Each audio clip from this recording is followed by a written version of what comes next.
नमस्कार।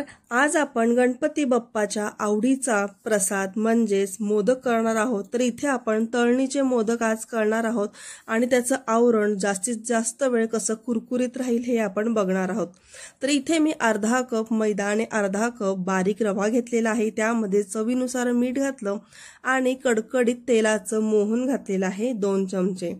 तर आता रवा आणि मैदा ह्याचं जे प्रमाण आहे ते एकसारखं घ्यायचं आहे। जेवढा रवा तेवढाच मैदा घ्यायचा, मीठ घालायचं आणि तेल घालायचं आहे। तेल मात्र सगळ्या पिठाला असं व्यवस्थित आपल्याला चोळून घ्यायचं आहे। अशा प्रकारे सगळ्या पिठाला तेल छान चोळून झालं की मग आपण ह्यामध्ये आता थोडं थोडं पाणी घालत ह्याचा पीठ मळून घ्यायचं आहे। तर पीठ मळताना मोदकाचं पीठ आपल्याला घट्ट सरस लागतं, परंतु आता ह्यामध्ये रवा आपण घातलेला आहे तर इथे पीठ थोडंसं मऊ झालं तरी सुद्धा चालेल, कारण की रवा थोड्या वेळाने भिजला की तो फुलतो आणि पीठ आपलं थोड्या वेळाने अजून घट्ट होतं।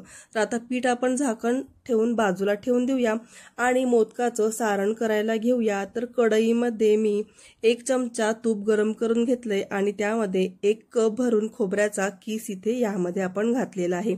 आता हा खोबऱ्याचा जो किस आहे तो आपल्याला 3 ते 4 मिनिटं मीडियम गॅसवर छान असा परतून घ्यायचा आहे आणि त्यानंतर यामध्ये आपल्याला गूळ घालायचा आहे। तर इथे मी 1 कप खोबरं घेतलं होतं, त्यासाठी अर्धा कप इथे मी गूळ घेतलेला आहे अगदी बारीक चिरून। तो आता आपल्याला चांगला मीडियम गॅसवर परतून घ्यायचा आहे जोपर्यंत गूळ हा पूर्ण वितळत नाही तोपर्यंत। तर आता 2 ते 3 मिनिटांमध्येच बघू शकता तुम्ही गूळ हा छान वितळलेला आहे आणि आता ह्यामध्ये मी 1 चमचा खसखस घातलेली आहे आणि वेलची पावडर घातलेली आहे। तर आता खसखस आणि वेलची पावडर यामध्ये छान मिक्स करून घेऊया आणि आता गूळ सुद्धा आपला छान यामध्ये एकजीव झालेला आहे। मस्त खोबरं आणि गुळाचं मिश्रण आपलं तयार झालेलं आहे। आपलं जे मोदकाचं जे सारण आहे ते रेडी आहे। तर आता गॅस बंद करून सारण बाजूला थंड होण्यासाठी ठेवून देऊया। पीठही आता आपलं छान इथे भिजलेलं आहे। पुन्हा थोडंसं त्याला आता आपण मळून घेऊया। तर इथे मी पुन्हा थोडंसं पीठ छान मळून घेतलेलं आहे। छोटंसं पुरी करायची आहे आपल्याला। पुरीसाठी छोटासा गोळा घ्यायचा। अशा प्रकारे सर्व पिठाचे मी असे छोटे छोटे गोळे तयार करून घेतलेले आहेत। लगेचच मोदक करायला घेऊया।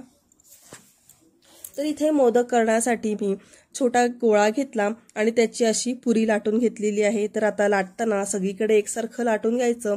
खूप जास्त जाडही नाही आणि खूप जास्त पातळही नाही, अशी आपल्याला याची पुरी लाटून घ्यायची आहे। तर ही बघा अशा प्रकारे ही पुरी लाटून झालेली आहे। आता यामध्ये आपण सारण भरूया।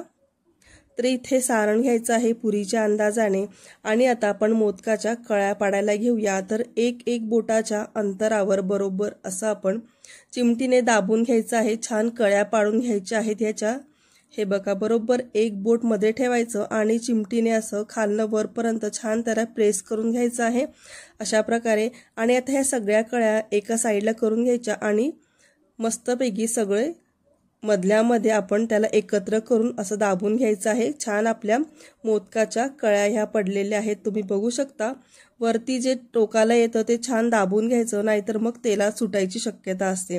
आता काही जण असं सुद्धा करतात की आधी कळ्या पाडून घेतात आणि मग नंतर त्यामध्ये सारण भरून मोदक तयार करतात। तर तुम्हाला या दोन्हींपैकी कुठली पद्धत सोपी वाटते त्याप्रमाणे करा तुम्ही। तर इथं आधी कळ्या पाडून घेतल्या, मग नंतर ह्यामध्ये सारण भरलेलं आहे आणि मग ह्या सगळ्या कळ्या जवळ आणायच्या अशा प्रकारे आणि मधोमध छान त्याला दाबून घ्यायचं आहे। हे बघा सुंदर अशा आपल्या मोदकाच्या कळ्या पडलेल्या आहेत। अशा प्रकारे मी इथे 5 ते 6 मोदक करून घेतलेले आहेत आणि ते आता आपण तळायला घेऊया। तर कढईमध्ये तेल गरम करायला ठेवलेलंच आहे। तेल चांगलं तापलं की गॅस मीडियम करायचा आहे आपल्याला आणि अगदी मीडियम तेलामध्ये आपल्याला हे तळून घ्यायचं आहे। अजिबात इथे गॅस फुल ठेवायचा नाही आहे। जर गॅस तुम्ही मोठा ठेवला तर लगेचच बाहेरनं हे ब्राऊन कलर येतो मोदकाला, परंतु मोदक जे आहे ते छान कुरकुरीत असे होत नाही। त्यामुळे आपल्याला जर मोदकाचं आवरण छान कुरकुरीत पाहिजे असेल तर गॅस अगदी मीडियम ठेवायचा आणि मीडियम गॅसवर अशा प्रकारे आपण तळून घ्यायचे आहेत मोदक। तर बघू शकता सुंदर असे आपले तळणीचे मोदक तयार झालेले आहेत बाप्पासाठी। जर तुम्हाला व्हिडिओ आवडला असेल तर लाईक शेअर सबस्क्राईब नक्की करा। धन्यवाद।